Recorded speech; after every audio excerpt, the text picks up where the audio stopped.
Masyarakat meminta bupati mundur. Dan sebenarnya polemik tentang kelakuan pejabat dan pemimpin pemerintahan yang sering sekali terlihat arogan tidak hanya di Pati. Karena mungkin Indonesia sedang tidak baik-baik saja. Saya tidak bisa bilang bahwa Indonesia belum merdeka karena kita bebas mau melakukan apapun di negeri ini. Inikah Indonesia yang menuju masa keemasannya? Yang memiliki bonus demografi yang luar biasa dan digadang-gadang menjadi macan Asia.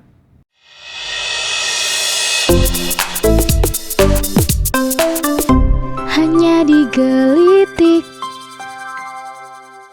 17 Agustus 2025 adalah hari ulang tahun kemerdekaan Republik Indonesia yang ke-80.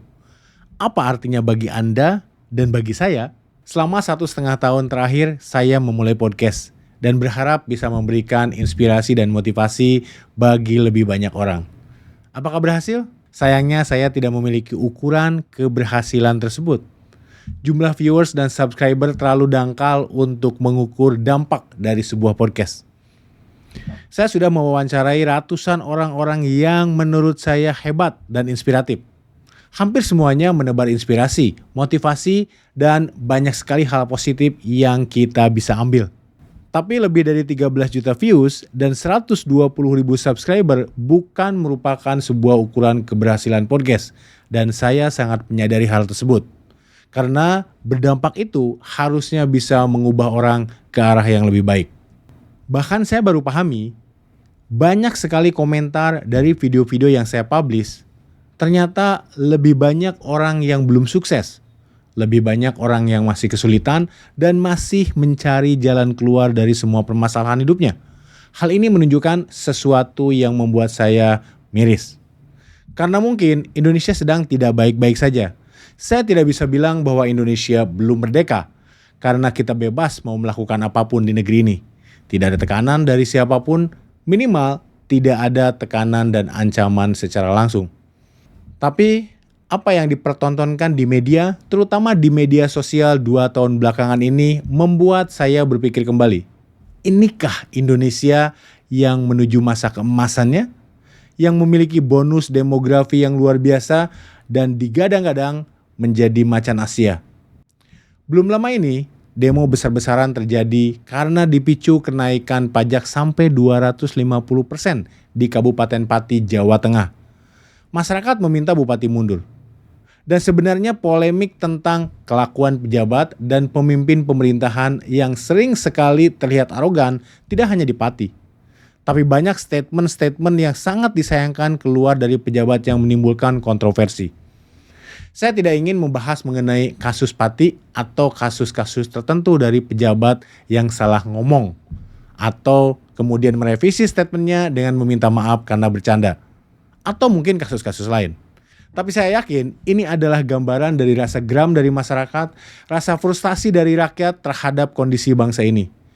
Saya mantan akademisi yang juga sangat percaya adanya hubungan sebab akibat. Misalnya saja karena Anda tampar seseorang, lalu seseorang tersebut menampar balik atau menuntut Anda.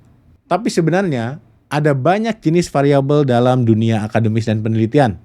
Misalnya saja ada variabel terikat, variabel bebas, variabel moderator, variabel kontrol, variabel antara, variabel diskrit, dan variabel kontinum.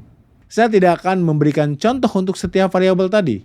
Agar lebih mudah dicerna, saya akan kembali ke kasus demo masyarakat Kabupaten Pati.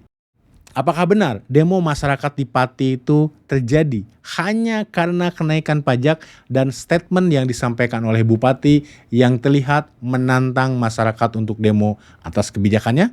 Atau sebenarnya masyarakat, bahkan selain di Kabupaten Pati, juga memendam kekecewaan kepada pemerintah. Hanya saja mereka masih memiliki rasa hormat, tidak mau tampil dan tersorot, bahkan mungkin khawatir terjadi sesuatu kepada diri mereka dan keluarganya. Saya harap masyarakat lebih cerdas dalam mencerna informasi, juga termasuk dalam mengkritisi pemerintah. Dan kepada pemerintah harus segera melakukan introspeksi. Apakah memang sudah saatnya memperbaiki gaya komunikasi para pejabatnya, juga tentunya memperbaiki kinerjanya yang lebih penting. Jangan sampai ada trigger lagi yang akan memicu kemarahan massa, apalagi dalam jumlah dan skala yang lebih besar. Angka-angka yang luar biasa yang disampaikan oleh Presiden di gedung DPR MPR beberapa waktu yang lalu, semoga memang betul seperti itu kondisi faktualnya. Kalaupun tidak, mari kita aminkan saja, mudah-mudahan menjadi doa kita bersama. Saya ucapkan Dirgahayu bangsa Indonesia, saya yakin seluruh masyarakat dan siapapun yang merasa sebagai anak bangsa mencintai Indonesia dan mengharapkan Indonesia makin maju. Kecuali memang ada segelintir orang, terlepas profesinya apa, ada masyarakat biasa, pengusaha dan pejabat yang memanfaatkan Indonesia untuk kepentingan diri sendiri dan golongannya.